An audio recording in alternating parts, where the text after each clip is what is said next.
নতুন উদ্যমে দলে দলে কাজে ফিরছে শ্রমিকরা। মজুরি বৃদ্ধি, পোশাক শ্রমিকদের 18 দফা দাবি মেনে নিয়েছে সরকার ও মালিকপক্ষ। এই সিদ্ধান্তের পর বুধবার 25শে সেপ্টেম্বর গাজীপুরের সকল কারখানায় কাজে ফিরছে শ্রমিকরা।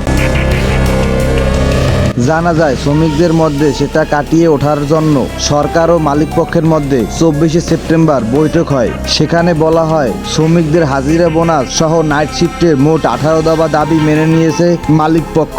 এরপর বুধবার সকাল 8টা থেকে দলে দলে কাজে যোগ দেয় শ্রমিকরা। এ বিষয়ে গাজীপুরের শিল্পাঞ্চল 2 এর টাঙ্গাইল জোনের সহকারী পুলিশ সুপার মোশারেফ হোসেন বলেন, সকাল থেকে গাজীপুরে বেশ কিছু ভাগ কারখানা খোলা হয়েছে এবং কারখানা নিরাপত্তা শিল্প পুলিশের পাশাপাশি জেলা পুলিশ, মহানগর পুলিশ কাজ করছে এবং বিজিবি ও সেনাবাহিনী মোতায়েন রয়েছে।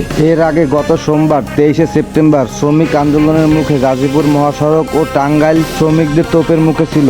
এখন সে এলাকা মোটামুটি স্বাভাবিক আছে।